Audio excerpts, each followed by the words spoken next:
Boyd on your left, Baugh on your right. Adam Boyd, a little fun story. He made me change the way I play Magic. I lost to him in the finals of a PTQ once during my college days. I couldn't rattle him. He was like a rock in the cage there. He ended up going to Pro Tour Kuala Lumpur. I believe John Finkel won that one. But really, really good Magic player. Yeah, I played really him. Cool kid too. Yeah, I kind of have a reverse story about Adam Boyd where I was wailing on him in a money draft. That was the first time I ever met him, and he was also unflinchable in spite of what was happening. Yeah, nothing. No reaction. A literal rock. As Baugh is on a mulligan to 6 here, he's going to start off with a Deathrite Shaman. Adam's going to float and then daze this Deathrite Shaman. So Boyd will pick up that Tundra, draws a Lightning Bolt for the turn. He's going to play Volcanic and now pass the turn back. And in a subtle way, this is actually a really good opening for Jacob. These blue-white-red Delver lists and Rug Delver is the same way. They really need the initiative because a lot of their cards depreciate in value as the game progresses. So you're trying to get out on the front foot and then use Dazes and Spell Pierces to keep your opponent from being able to catch up. But without those early pressure, I mean, you're just looking at some counter spells and some removal spells. And Esper Deathblade is much better suited to play that game, certainly than blue-white-red Delver. Scrubland's going to let another Deathrite Shaman come in here, but Boyd does have the bolt that he did draw last turn, peels a Stoneforge Mystic this turn. You see that Baugh does have a Flooded Strand out there. And now here comes Stoneforge, so it's equipment searching time, we presume. We'll see if Baugh does want to force a will this, as he does have one in his hand, but it looks like he says, that's A-okay by me. And as Adam does search through his deck, we'll see what equipment he does get. Don't forget that after this game, we'll come back to the booth. We'll ask a trivia question for 3 months. We'll do the same thing for the semis, 6 months, finals, 12. I'll have the first question. Patrick, you'll do the second. I'll do the third to wrap it up today, as Boyd does get a Batter Skull with a Stoneforge Mystic. And Adam Boyd's main deck, essentially the same one that Owen Tardwell used to win Grand Prix Kansas, Washington, D.C. a little while back. Yeah, not many people haven't really changed much from that list, and that's understandable. I did see in a couple of opens we covered, people try to fit 1 or 2 Gitaxian Probes into the deck, cutting things like a Swords to Plowshares or a Spell Pierce. But by and large, this is a pretty stock established list. So both players will shuffle up here as Baugh does sacrifice the fetch land. He's going to go down to 19 from that. You should see Boyd is at a healthy 20, and he's threatening to put a Batter Skull in place, so we'll see if he'll be able to do that, as Baugh is going to take a draw here. Draws another copy of Scrubland to go along with the Swords of Plowshares. There's an actual counterspell and a Force of Will in the grip. And he's going to fire away here. Get that Stoneforge Mystic off the table, he says. Swords is going to resolve. Boyd will gain a little bit of life. And we'll see if Jacob has a follow-up play. He does. It's a Ponder. So hit 1, hit 2, hit 3. Playing a list very similar to what Joe Bernal was playing. He's going to put these cards back here. Looks like he's happy to keep them. He'll kick it over back to Boyd. Stoneforge misses the card that he kept with the Ponders. Boyd does draw a Force of Will. This is an Arid Mesa to start the turn. Boyd just passes the turn back. Nothing really to do. It does have a Brainstorm there, but patiently waiting as Baugh will draw his card. Remember, he kept that on top with Ponder, so he knew what it was going to be. He'll get Stoneforge Mystic. We'll see if Boyd is okay with this. And it feels like, given the fact that Adam has really no pressure, this might be something that he needs to fight over.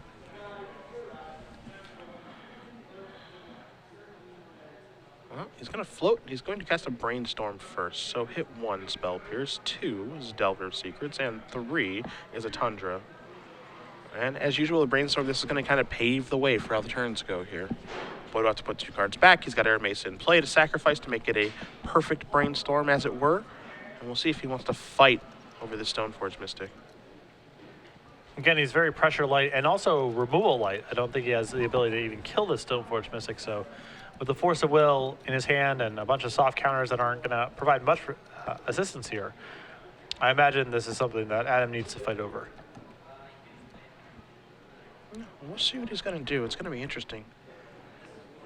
Again, I agree with you, and of course we're working with much better information than Adam is about maybe trying to fight over this. Maybe he puts Batter Skull back, tries to run into a Stoneforge Mystic, and finds it another way.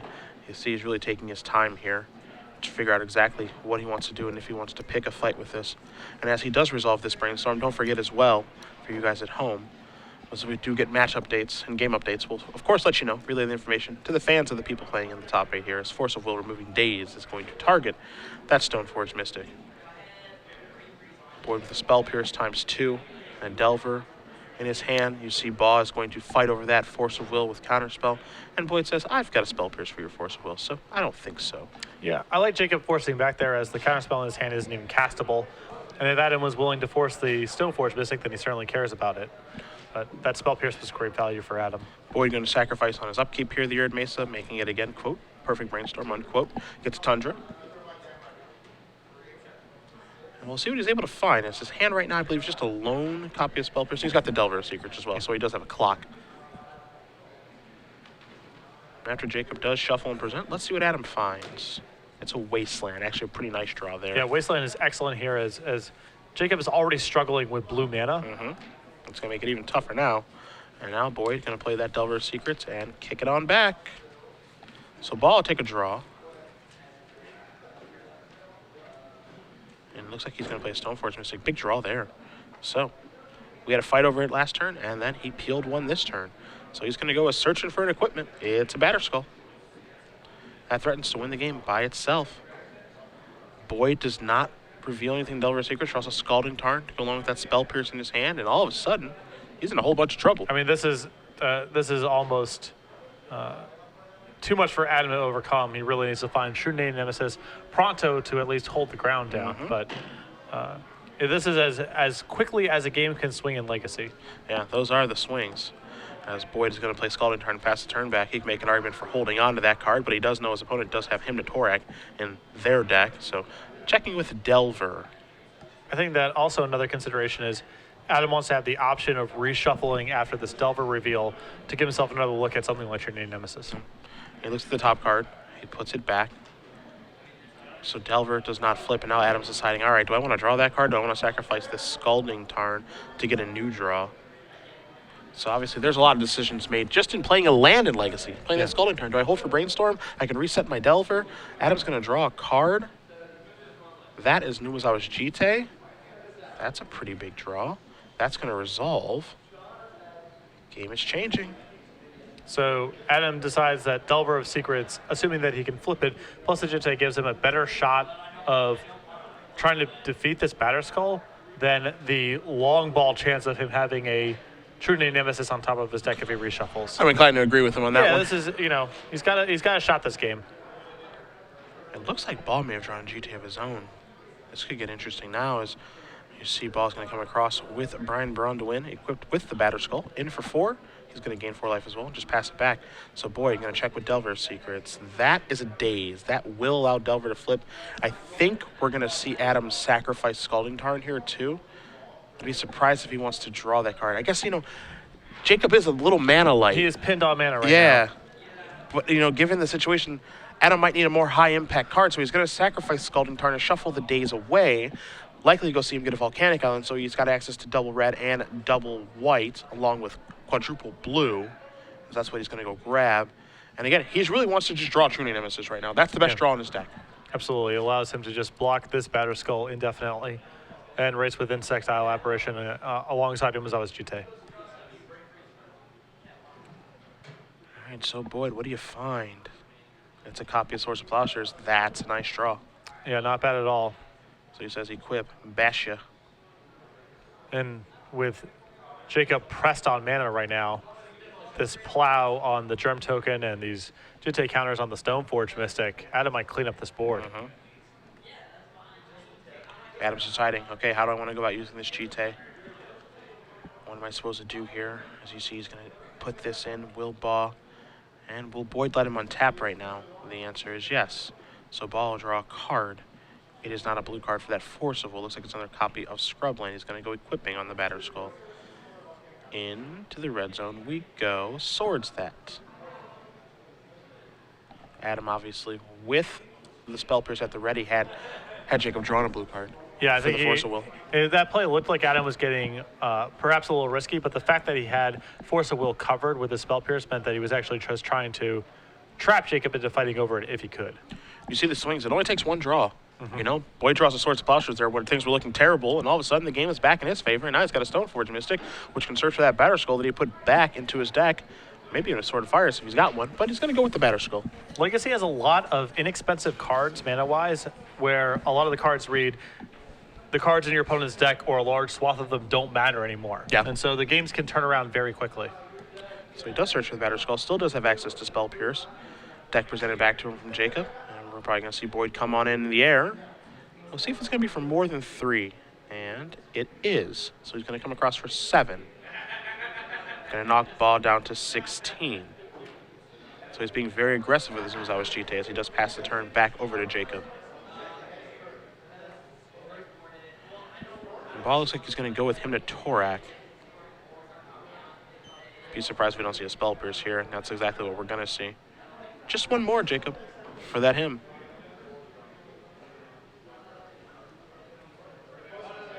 And Jacob now up against it in the worst way. Yeah, I think he's sensing it now. His equipment doesn't mean anything for the time being, as Adam can kill pretty much anything that Jacob plays in response. And he's picking him up, as he knows that is just about it. So Adam Boyd is going to win game number 1 here over Jacob Baugh. Your 1 seed is in the driver's seat right now in this Legacy tournament in St. Louis, as we are going to bring it back here to the booth. Cedric Phillips, Patrick Sullivan, Stars Games Open Series here in St. Louis. It's trivia time, so get your Twitters ready.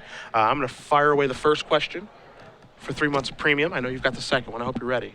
Sure. You're ready. I got, an hour and a half to get the question ready? I'll figure it out. Yeah, ish. Not a big rush.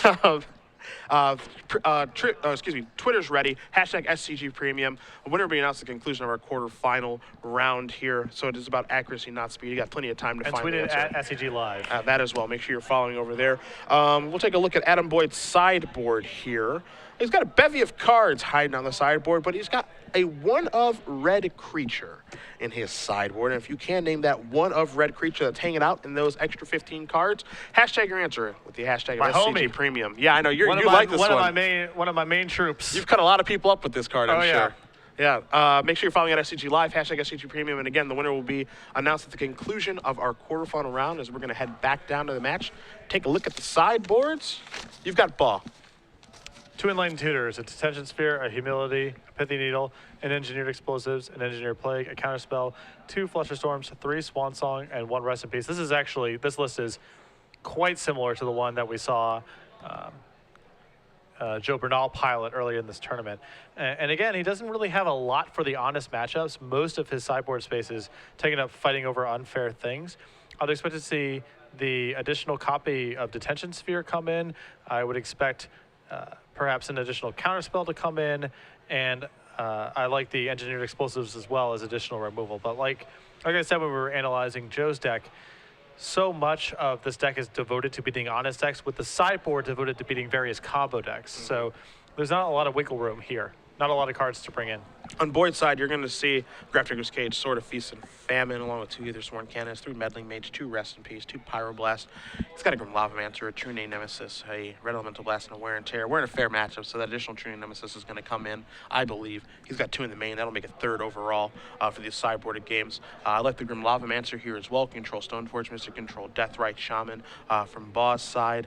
Then the rest gets a little bit fuzzy, I think. There's a lot of options here. A lot of cards play a lot of different roles. The question is, does he have cards to side out, to sideboard these cards in? Do you want to board out a card like Daze? Do you want to board out a card like Spell Pierce for some of the more, what feel like fringe options, like a Wear and Tear and Red Elemental Blast? Yeah, I like bringing in, certainly the Wear and Tear I like a lot. I also like Meddling Mage a fair bit in this matchup alongside Grim Lavamancer. The way that I've seen these kind of games play out, often both players have a Stoneforge Mystic at some point, they have some equipment, a lot of the creatures die, and it's the first person who can get a creature to get on a piece of equipment and have it stick. That's where the edge comes from. And so you often want to just be bringing in additional creatures, because the way the other person is sideboarding in these games is to bring in additional removal spells. So your creatures are really taxed. They're the most valuable resource you have because you have access to so much powerful equipment. And so any additional warm body is pretty good. The fact that that Adam's deck and Jacob's deck don't exactly overlap means that Meddling Mage can be good here, as it can name a couple of cards that Jacob has that Adam does not. I also imagine we'll see some of the Red Blasts come in. They're a little bit on the narrow side, but again, Blue-White-Red Delver is pretty soft to opposing copies of True Name Nemesis, so you need a couple more answers in your deck for that. We will see how both players are sideboarding, as Adam Boyd is shuffling up and he is good to go. Jacob Baugh looks a little unsure of himself, but I'm sure he'll come to the the right choice here, as he is currently down a game. We do see in the background there of Adam Boyd, the gentleman Greg Smith. He is walking around here with his he's got his eyes just kind of looking around, as we've been told here in the headset. Smith 1-2. We had a feeling Blood that was Moon, going to baby. happen. Yeah, the Fun Police in Blood Moon. We saw at the Pro Tour Blue Moon. You got that Blood Moon deck with Vidalcan Shackles and Spreading Seas. I know it's popular in Modern. It's pretty cool in Legacy too. Yeah, the ease with which you can play a lot of different colors and a lot of different dual lands with fetch lands and dual lands, both in Legacy and Modern, means that Blood Moon sticks out like a sore thumb sometimes. Yeah, it really does. It's a frustrating way to lose the game, but you have to prepare your decks to be able to beat that. And again, as we saw last summer when Jonathan Suarez won the Legacy Open in Baltimore and Ruben Bressler runner-up there in Cincinnati, if people aren't prepared for Blood Moon, they're going to lose to it rather easily. And it's really funny because Blood Moon kind of goes in cycles. It'll see a lot of play for 2 weeks, and everyone's like, yeah, nope, not losing this anymore, thanks. And then that just goes away for a while. And that's what it looks like has happened to Painter here. But Greg Smith, he plays that deck a lot. So. Yeah, and not to get too far ahead of ourselves, but whichever semi-final opponent he plays against, whether it's Lee Prost or Darren Rucker, neither of them have a basic land in their list. So it could be a quick repeat in the semifinals as well. If you like Imperial Painter, this might be a nice time for you. That's all we're saying. And it's funny, I have some sort of nostalgia for Blood Moon because I first started playing Magic when Blood Moon was in the most recent set in the dark. Sure. And Blood Moon at my local store and at all local stores was a way for the broke or budget player to just throw sand in the face of the guy with all the dual lands and Library of Alexandria and all that stuff. So it used to be, now it fights dual lands in much the same way, but back in the day, it felt much more like an economics thing rather than a metagame decision. Worst way to go out, losing to Blood Moon where you can't cast spells, or losing to Destructive Flow where your lands just die every turn? Definitely Destructive Flow, because Destructive Flow gives you the illusion of being able to get out of it. Okay. But we see Baugh is going to be on the play here. Let's see what he finds. He's going to find a mulligan. Looks like Boyd is happy. But the old Occupy movement definitely would have appreciated the old application for Blood Moon. That's for sure. Yeah. Blood Moon is ugh. Look at you, Moneybags. Yeah. Real tough guy, huh? With your dual lands, your Ravnic Shocks, and your fetch lands. How about a mountain? How about a mountain? How about $20 mountain, Yeah. $40 mountain, $80 mountain. That's real impressive. Got any red spells in your deck? Yep. What do you mean, no? As Baugh will be, he'll be drawing up 6 cards momentarily. If you were building on a budget and you wanted to play in a powered tournament, the best way you could spend your money was definitely on Blood Moons. Yeah, I like for sure. it. I like it. I do. Simpler times. Yeah, And still absolutely. shockingly the same, basically. Yeah. Modern and Legacy. I can only imagine the Pro Tour, someone casting a Blood Moon just, guy, come on. Fight fair. This match is for so much money. What are you doing? Baugh doesn't look thrilled with this one. Oh, well, he's going to keep it, though. He's got Underground Seal. Pass the turn back to Boyd, who draws a Wasteland for the turn. Wonder if he's going to go firing off with the Wasteland on turn number 1. I call that the Todd Anderson, because Todd is a huge fan of just, getcha. Just snapping it off. Yeah, just snap you right off. I'm going to get your land and try to mana screw you. And, to Todd's credit, obviously he has the most Open Series top 8s of any player ever in the Open Series. And he employs that strategy where other people are just like, whoa, slow it down a little bit here. But Well, I think I'm not a fan of that strategy all the time, although I am definitely a fan of doing it against an opponent who mulligans. Sure. Because the odds that their draw becomes non-functional just goes through the roof. Sure. Well, here's Underground Sea. So we start back at square one after a Brainstorm, of course, did resolve. Boyd will draw a card. It's Tundra into Ponder for his turn 2, not 1. As he looks at a Daze, a Delver of Secrets, and another copy of Tundra. So he could set up the old Delver flip if he wants. It would involve having to draw the Tundra, and Adam's hand's a little land heavy, so I'm not sure if he's willing to pay that cost. He's going to take a look at his hand here. He's got a Force Will, got a Brainstorm, 2 copies of Stoneforge Mystic. Looks like the rest of the cards in the back are land. So for this deck, that is land heavy. Yeah. I mean, he can simply draw the Daze and draw the Delver of Secrets over this turn and the next, shuffle his deck and say, well, at some point I'll be able to engineer this Delver flip, or just put it into play and eventually it'll flip over by itself. It looks like you've identified his strategy because he does draw the Daze. I suspect Adam is not really in the market to draw that Tundra if he can avoid it. This is the Hymn to Torak. Boyd obviously has multiple different answers to this if he wants to, but by dazing here, he sets himself back a little bit. Really interesting to see how he wants to play this one. Yeah. Because in certain ways, this dazing here gives him the opportunity of just going ahead and recasting the Delver that he has, cracking his Arid Mesa, shuffling the deck anyway. Mm-hmm. He's going to fight over this, so he wants to set up Stoneforge Mystic with Daze backup. Oh. You take a draw. There's the Delver. There is an Arid Mesa. He's going to go down to 18. And, you know, you can certainly say in one regard, Himatorak accomplished its goal there. It did get 2 cards. I think it's a tougher card to play against Blue-White Red Delver than, say, against Baugh or against a deck like the Esper Mirror, just because the games are a little bit faster. And this setup from Adam is really nice because if Jacob goes, the days left over in Adam's hand means that if Jacob goes for Liliana the Veil or True Name Nemesis, 2 reasonable responses to this line of play from Adam, that days holds it, and then Adam gets to untap with Stoneforge Mystic in play, ready to go with the equipment in hand. Lee Prost, our backup match, does win game number 1, as the Daze is going to absolutely blow out the Liliana. Great sequencing. I think a lot of players' instincts, myself included, would have been to simply daze that Himatorak and play Delver, but Adam has found a different path and now is way ahead in this game. He's going to be able to get Batterskull into play now. And Adam's still expressionless the entire way through. You're not going to, nothing. Trust me, man. Nothing. Most people, when they blow out their opponent with daze, at least sit up in their seat a little bit. Nothing. You know, at least it feels good, you know? You sit up in your chair a little bit at least. Yeah, as he was dissecting me in the finals of that PTQ, literal nothing. Yeah. I love it. I mean, there are some players who just wear their emotions on their sleeves, which isn't a bad thing. And there are other players who are just kind of robotic and just, yep, it's just another day at the office. Nothing gets to him. My expectation is to blow you out every turn, so why would I react? yeah, why would I be so happy? As here's another copy of Stoneforge Mystic placed in the stack. That one's going to resolve 2 here for Jacob. So he's got Batterskull and GT in his hand.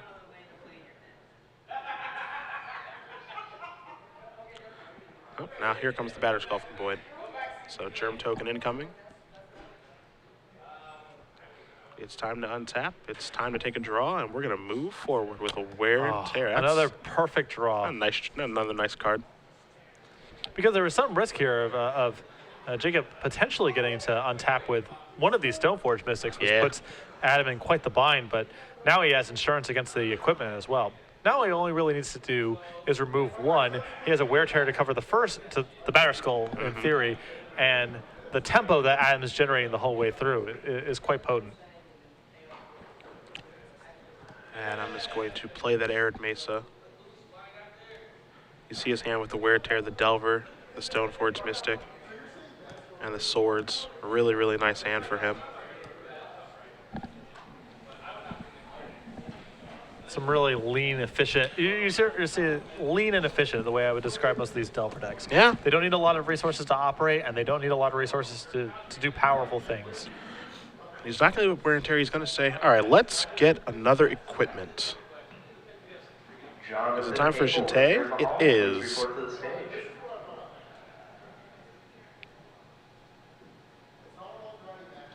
And he'll present that over to Jacob. Jacob will shuffle and dish back. We'll see if Adam wants to deploy the Delver too this turn. Use all of his mana. He can leave up swords too if he wants to. It looks like he may want to deploy the Delver, get to the skies, and that's what he's going to do. Yeah, if Jacob wants to spend his turn equipping a Jite onto his other Stoneforge Mystic, I think Adam's totally fine with that. It's a good draw there by Jacob, Himatorak. Well, again, it's an issue of time here also. Jacob's a bit under the gun. 15 is a lot.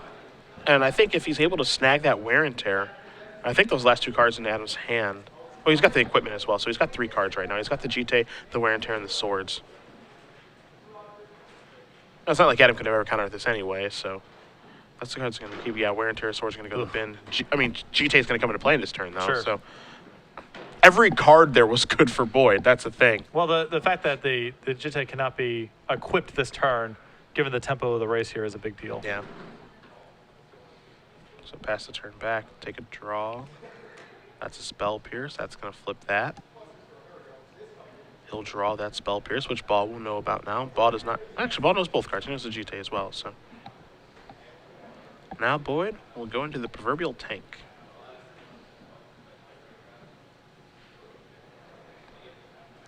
Because he does need a 4th land right now, so he could have played and equipped the GT. But he had everything on lockdown until that top deck came to Torek. And again, you see the swinginess of the matchup. Yeah. I like Adam being aggressive last turn with playing that Delver of Secrets, because if he gets to untap with Wear Tear and Source of Plowshares in his hand, go for. he has so much control over the damage Yeah. race, but that him was a devastating draw there by Jacob. And now he's got some thinking to do, because he was in the driver's seat. Played a beautiful game up to this point. Yeah. Up to and including that day's turn. But things have gotten significantly more difficult, knowing that a Batterskull's coming, a GT after that. What are the exchange of resources going to be? And because Jacob has a slightly more mana than Adam and is more likely to draw additional mana, his deck has more lands in it. I don't think Adam really wants to start colliding Batterskulls into one another, because Jacob is closer to being able to pick up his Batterskull and redeploy it with Stoneforge Mystic than Adam is. Yeah. So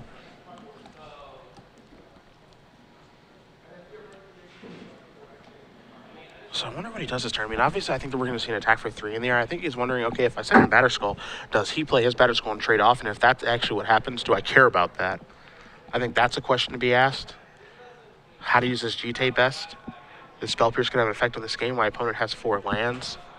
So many decisions to weigh right now. yeah, Jacob has a really threatening position here, just because, again, he's so close to having that 5th mana, which allows Jacob to do a lot more stuff with the Batterskull. Batterskull's going to come in. It's going to block other Batterskull, it looks like. Little BBD on BBD crime. So, some life will be gained. Delver did a little bit. Once the dust settles, we'll have updated life totals for you guys. And we'll keep moving. So, Baugh's going to get to untap. 25 to 16 is where we are. Jacob. Doesn't look like he wants to do this. Let's see. There's a GT. Oof. I guess he knows the card's in hand anyway, Yeah. so he's going to do this. Now equip and attack this way. Now you got the option here to double block with Stoneforge Mystics to get that off the board, which is a little bit interesting. This is a pretty juicy double block. Yeah, I would be hard-pressed to pass that up.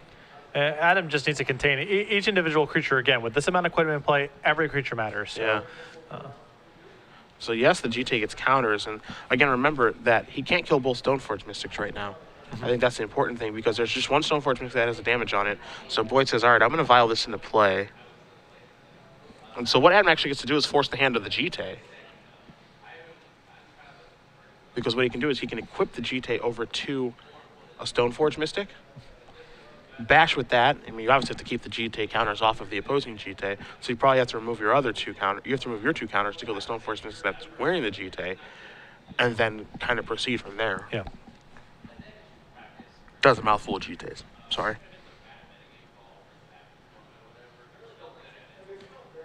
And if Adam can find a removal spell for the last remaining Stoneforge Mystic, then things become much easier for Adam, as Jacob doesn't have a 5th land again. The Spell Pierce gets turned back down as a way to fight over the Batterskull, were to come back into play. He's okay with equipping the Delver. It's interesting. Equipping this basically knowing it's going to die. Okay. Now he's going to equip this and pass the turn back. Wasn't expecting that one. See how that goes. This ball's going to draw a card. He's got Engineered Explosives in his hand, which is really, really interesting, because it could clear up, like, everything right now. Not sure that's the route that Baugh wants to take, but it's very interesting that that can happen.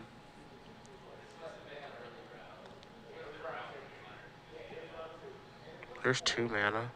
This is 3. That's going to change some things. Yeah, and again, as we've brought up a few times here, Blue-White Red Delver not with a lot of answers once this is in play. Draws a Wasteland, does Boyd. And we thought that him to Torek changed things. It just got real ugly now. Yeah. That was what, I suppose that's what surprised me a little bit by the equip on the Insectile Aberration as opposed to Stoneforge Mystic. Yeah, it just feels like your flyer is a lot more valuable there than Yeah. your second copy of Stoneforge Mystic for a number of reasons. I'm sure there's a method behind the madness there that, we're probably just not seeing, but it felt strange at the time. And now with True Nemesis rolling off the top here for Baugh, this game has changed drastically because now Adam can't get his GT online, but Baugh certainly can on his side. And there's basically nothing Adam can do about it, especially with his Wear Tear in the graveyard. Yeah, and Jacob, again, he knows the deck list. He knows that's the one way that Adam has to blow up an opposing GT.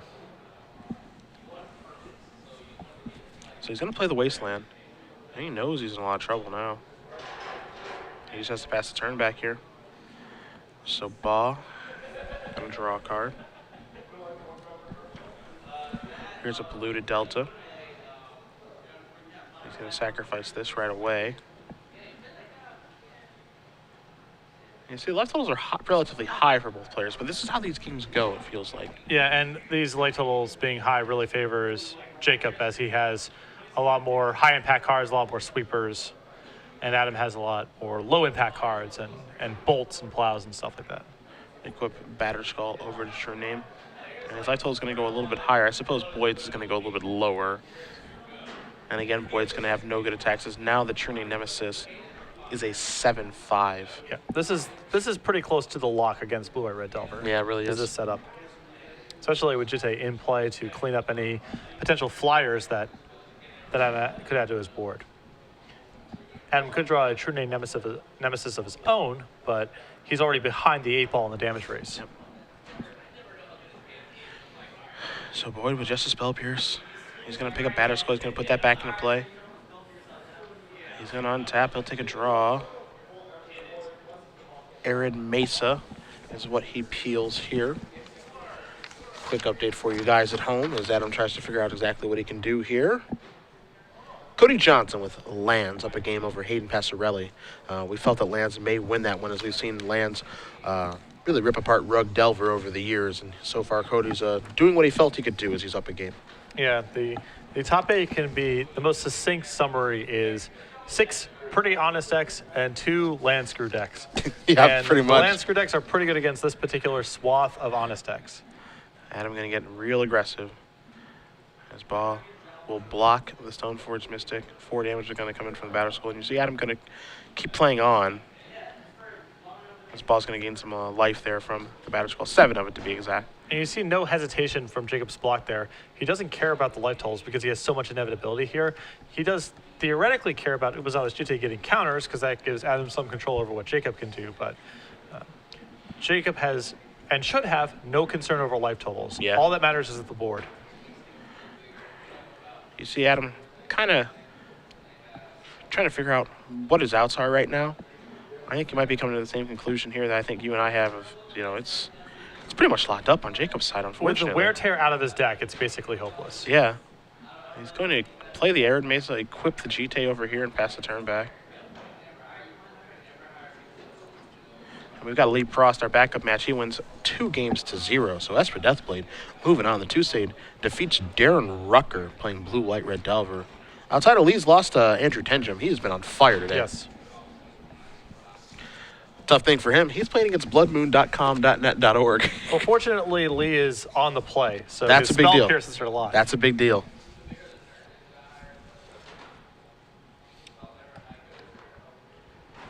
Yeah, Lee, with I would say probably the most dramatic match of the tournament, I would say, was his against Joe Bernal in the play-in last Great round. match. Great match.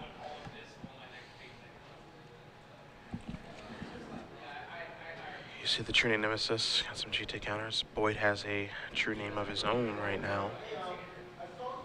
So now we're going to have this kind of interesting war.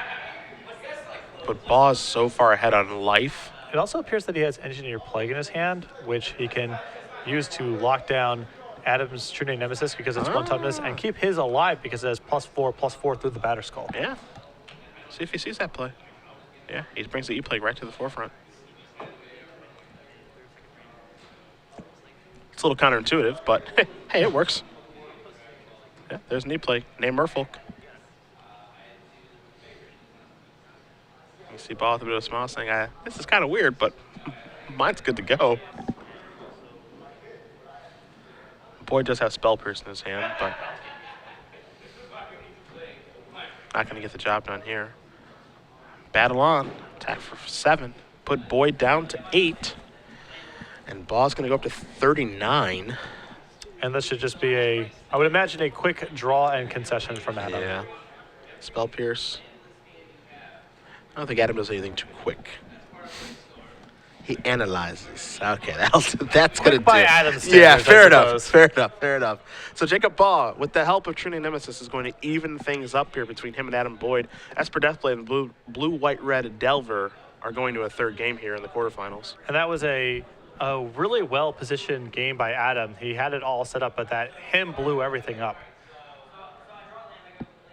It's timely Trinity Nemesis. But again, as we've said many times over the course of this weekend and over the course of just covering Legacy for this year, when these kind of fair decks go against each other, these are classified as fair decks. The matches are swingy, they're grindy, things can change on a dime. Yeah. It gets really, really crazy. And we saw one top deck him, even though Adam had 3 great cards in your hand, the thought is, well, geez, it doesn't matter. He discard 2, he's still got a great one, and then Trinity Nemesis comes rolling off the top for Baugh, and it's like, oh boy. This game has shifted in a real bad way for Adam, and there's no coming back. Yeah, it is, in my opinion, the most charming part of Legacy is, we covered the Standard Open yesterday, and Standard has its own merits and things it does better than Legacy in my mind. But we had a lot of games where someone went turn 2, Sylvan Caryatid, turn 3, Palikronos in the Red-Green Mirror, and it's not game over, but it would require something pretty impressive for the other player to get out from under it. Yeah. Things have to break really specifically. The person with the Palikronos probably has to miss land drops for the rest of the game or totally flood out or whatever the case may be. In Legacy, it's open season. So, quick update here for you guys. Cody Johnson, Hayden Passarelli, they're going to game 3. So Rugg is able to steal one. Being on the play certainly probably helped. Yes. So for game 3 for Johnson, let's see if there's any graveyard hate here for the Rugg deck against Johnson and his lands graveyard strategy. Doesn't actually look like it. It's a Grab Ticker's Cage. Yeah, but that doesn't really do very much against them. Yeah. Oddly enough. And this is something I've kind of noticed over the past couple of Legacy tournaments. The graveyard hate has been kind of at a minimum right now. I mean, our Open series in 2014, the Legacy portions have been dominated by graveyard strategies. Yeah, in my mind. We always see over the course of the year, 2 or 3 times a year, Dave Thomas-esque player, known for playing Dredge, comes swooping on in, putting Golgari Grave Trolls and casting Faithless Looters, and the opponent just going, yep, I got absolutely nothing. Yeah, we haven't seen too much of that, and part of the problem is that there's still a bunch of other combo decks in Legacy, and Dredge is not great against those decks because it's a little bit on the slower side. Yeah. Your disruption's minimal, but against normal Magic decks, to the extent that they appear that way in Legacy, Dredge's game 1 is the most lopsided game 1 of any deck in the format. Yeah. And a lot of these decks have, you look over at Adam Boyd here, he has 2 copies of Rest in Peace. Yeah, and you see 1 copy and 2 Enlightened Tutors in Jacob's sideboard. These are not people that are really gunning for extreme graveyard decks. Mm-hmm. And we really haven't seen Dredge very much on the Open Series thus far this season, but we have seen a lot of Reanimator and certainly a lot of Loam strategies as well. Yeah, the loan strategy is the big one to me. They've been so prevalent recently, where we didn't really see a lot of that last year. Obviously Ken and Haas with Jun Depps, and that led to people playing that deck, and we saw some other people top 8, like Edward Pfeffner, with that deck as well. And then we saw Kurt Spies in Baltimore win with Lands, which is a deck that is graveyard-centric. His version, much more all-in, I would say, since he has Mana Bond and things of that nature. Yeah. And gamble to make sure he finds Loam. So we've seen decks like that do really, really well. I don't feel like they're played in very high numbers, but they've been doing really well. Yeah, I feel, like 2 years ago, there was, or a year and a half ago, there was a lot more Snap to Caster decks that had multiple surgical extractions in the sideboard. Yep. That was just a much more common structure of the Esper control decks, and we've gotten pretty far away from that place. Makes sense once you got True Name running around, that's for sure. Looks like both players taking a look at their opening hand. We're good to go here for game number 3. As Boyd's going to start for the Ponder. We'll take a look at 2 Lightning Bolts. Looks like another Ponder, and that was a very fast shuffle. Hello. Maybe a 1-lander? Or perhaps he already has enough creature removal, and those bolts are pretty low value. Okay. A lot of possibilities. Yeah. Certainly needs mana could be very high on the list. I'll tell you what, we talk about Adam, who is pretty deliberate in his play. That was a pretty quick shuffle. That's a 1-lander. That's a 1-lander. And he does. Hey, you said he probably has a lot of creature removal. He does. 3 swords. It's both. We were both right. Yeah. It's a lot of creature removal and no lands. Yes. Mystery cards of ponder. Oh, we got to redraw at it. Let's see what Baugh draws this turn. Marsh Flats. Looks like he's going to go down to 19.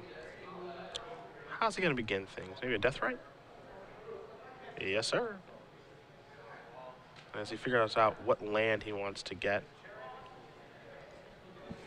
Adam obviously won't take his turn until he does decide what he's going to search for. I suspect because he has a double blue counterspell, we're going to see Underground Sea, and we do. Boyd takes a draw. It's a Scalding Tarn. See, it's easy. Easy. It's not a hard game. Don't make it harder than it is. This is still not an easy opening for, No, not for at all. Adam at all. Not at all. I mean, it's good for him that he drew the second land. This could have been a very quick game, but No, there's a lot of things to be done here. I think the first one is addressing that Death Right Shaman so things don't spiral out of control. once the Esper or Deathblade deck gets out on the front foot in terms of mana, it's very challenging for the blue-red Delver deck. Yeah, we saw Bernal do that earlier today, and he just looked like a machine. Yeah. Turn 2 Liliana, turn 3 Hitmu, Stoneforge Mystic. Yeah. Turn 3, busted card that'll never get reprinted, busted card that'll never get reprinted. As here's his swords, killing a Death Right Shaman. And you see the contortions in part that M has to do because of his lack of answers to True Name Nemesis. Blue Delta here from Baugh. He's going to go back down to 19. Then search for a scrub land. Now, he drew a him for this turn, so I got a feeling we're going to see a Spell Pierce on that.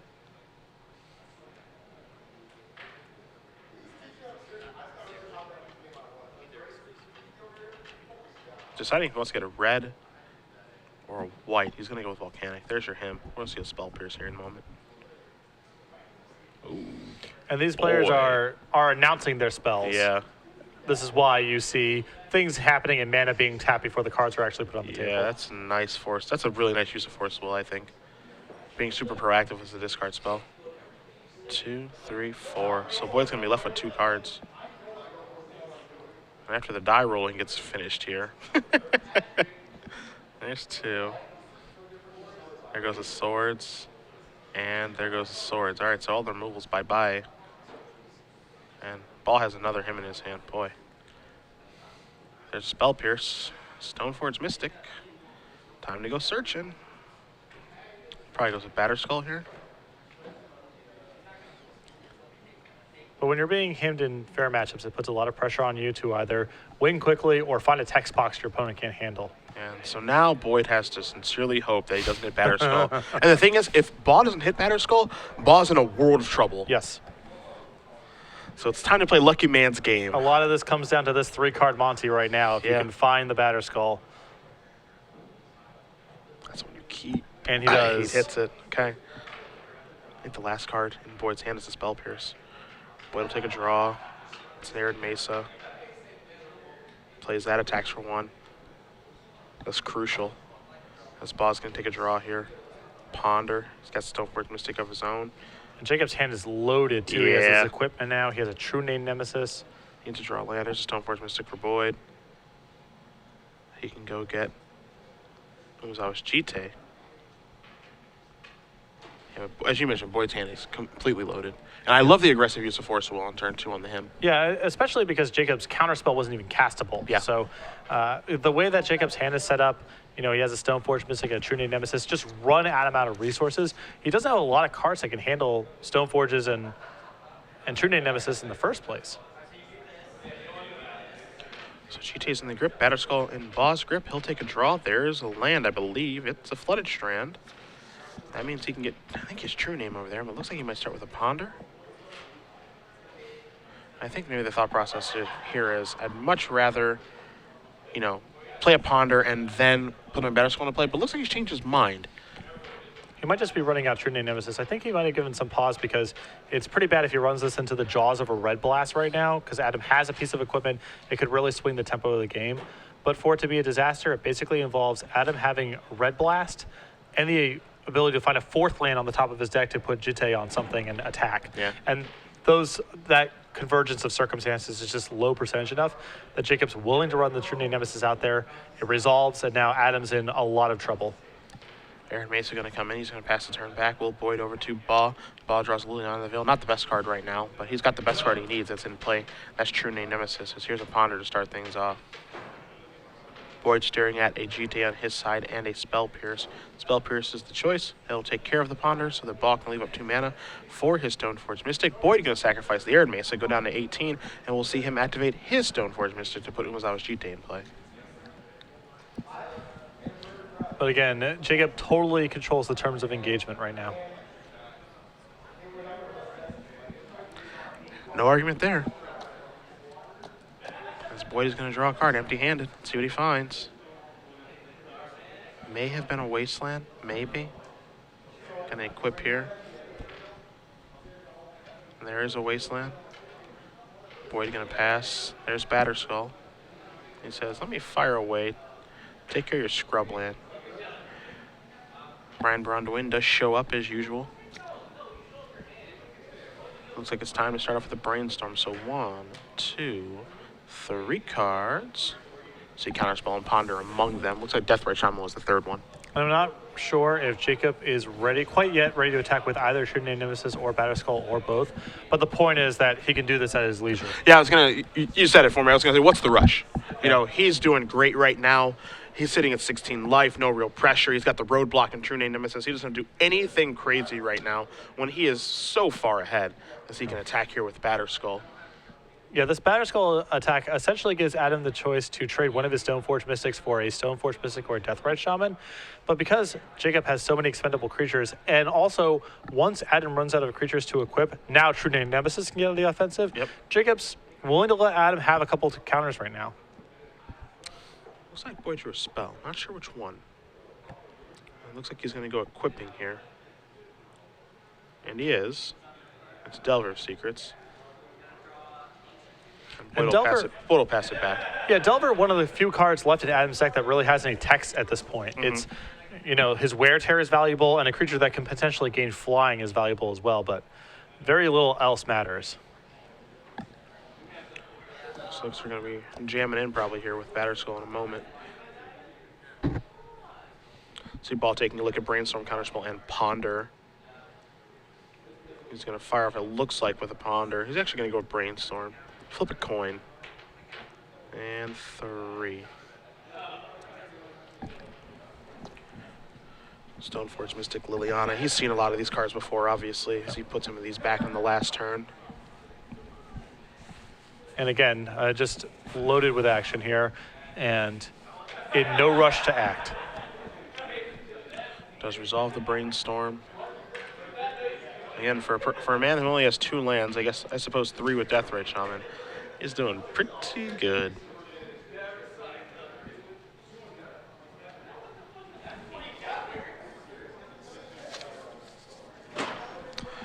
We're being informed right now, very quickly.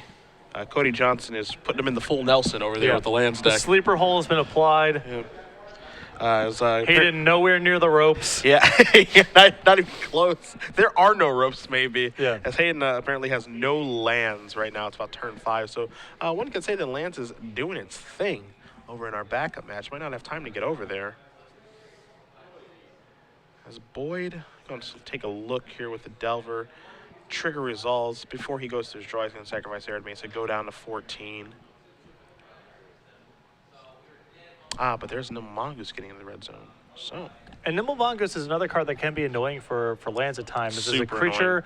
that cannot be contained through Punishing Fire if that's in your deck, Maze of Ith that basically involves locking them out of lands and playing Tabernacle, Yeah. or having some sort of man land. Yeah, somebody needs to find their Tabernacle. That's what it sounds like to Or me. Glacial Chasm. Also acceptable. There was a time that these decks used to play a lot more Mishra Factories and stuff like that as an answer. But They even had the old Nantuko Monastery once upon a time. We're in Nomad Stadium. How deep can you go with the land stack? The answer is very. yes. Boyd going to come across here. I'd see a double block, possibly. A big block. Yeah, because Boyd now needs to use all of his counters to get to a 5/6. The creatures that Jacob has put in front still kill the Stoneforge Mystic, and even though these look like bad trades, Well, Source of Plowshares. Nice. Yeah. Doesn't make it a bad Ignoring that trade. for a moment. Yeah. Let's set that aside for a moment. Jacob is so far ahead on resources that he can afford to trade that way. Yeah. Source of Plowsharing the creature also a fine way to navigate that turn. Yeah, to absolutely ruin everything, as now Delver is going to be suited up with the GT. Adam, gamely fighting on. An admirable effort here, Yeah. but this has gotten really bad. It almost feels insurmountable, as here is now an I was going to say Elspeth, but it is a Liliana. Make him sacrifice the Delver. Everybody in the club. 4, 5, 6, 7. Let's make it 8. Gonna put Boyd down to 9. Baugh's gonna go up to 24. And Boyd will take a draw step. It's a lightning bolt to go along with a force of will.